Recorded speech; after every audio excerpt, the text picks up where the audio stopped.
Welcome back, everyone, to the Bourbon Judge. Hope everyone's doing well.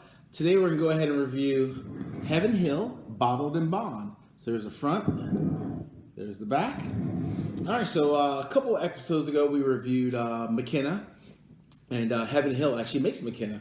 So they make not only McKenna, they make Elijah Craig, Larceny, Evan Williams, and of course, obviously their own product. And kind of similar to Buffalo Trace, they make a ton of other products as well. Some wheated, some not, some rye, and so forth. But again, we're going to review, this is the 2019 Heaven Hill Bottled in Bond. But this one's slightly different. So normally with Bottled in Bond, obviously as everyone knows, it has to be aged for at least 4 years, 100 proof, and then also in a government-controlled warehouse, right? But this one is actually aged 7 years. Let me just look at the front real quick again, all right?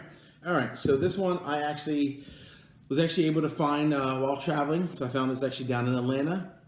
I've never seen this in the Northeast, right? So I live in the Northeast and I've never seen this anywhere. So very excited because I've seen some of the photos and, on Instagram and people posting about it. So it's like, hey, it's kind of cool to kind of find it. So I found it for about, I guess it was like 40, I think it's $45 plus tax. I think it's almost 50.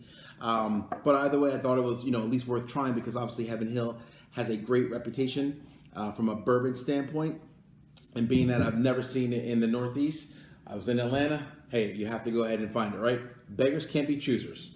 So let's kind of go ahead and get into the nose real quick on this one. So, but before we do that, let's look at this color. This is a beautiful, beautiful amber golden brown, right? Very nice. 7 years, so some great color to it. Let's get into the nose a little bit. So I'm picking up some rye, even off the nose. It doesn't say rye or high rye, but I smell that spice just from the nose by itself, which is okay, which is cool. I'm a rye guy once in a while. I don't mind it. All right, I smell some spice, some cinnamon.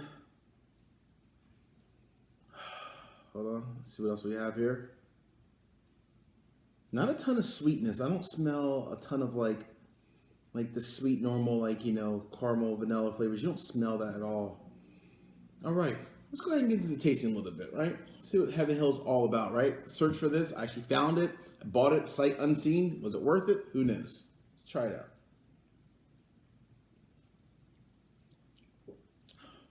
All right. Ooh, definitely some rye in there. Has a little bit of a kick at the end, but overall pretty smooth going down. From a palate standpoint, I don't taste a ton of like caramel, maybe a little bit of vanilla, definitely a lot of like spice, some of the oak from the barrels, but not a ton of caramel.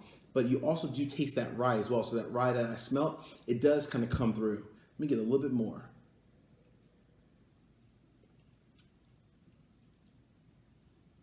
All right. It's smooth overall. And about 7 seconds after it kind of goes down, you feel a little bit of that hit. It's like it's kind of just punching you just a little bit. So this is unique, right? This is it doesn't say high rye, but if I had to kind of guess, it has a good bit of rye as like the second, right? The second primary ingredient behind the bourbon. Probably some malted barley in there as well.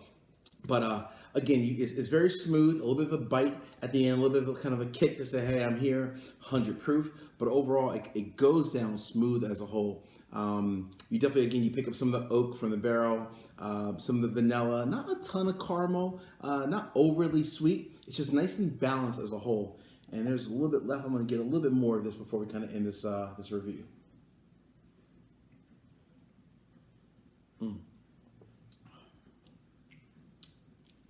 So I also picked up at the end here. It's interesting how after you kind of taste it a couple times, I also pick up some raisins as well, right? So a little bit of raisins kind of, at the end of the profile toward the palate as a whole. Very nice, not bad, not bad. All right, so straight up, you always ask Bourbon Judge, is this one worth, buying? If you see it out in the wild, should I get it? Should I not get it? Is it worth $45? The verdict is in. This is a buy, folks. It's very nice. It's very smooth. It's very just clean off the palate.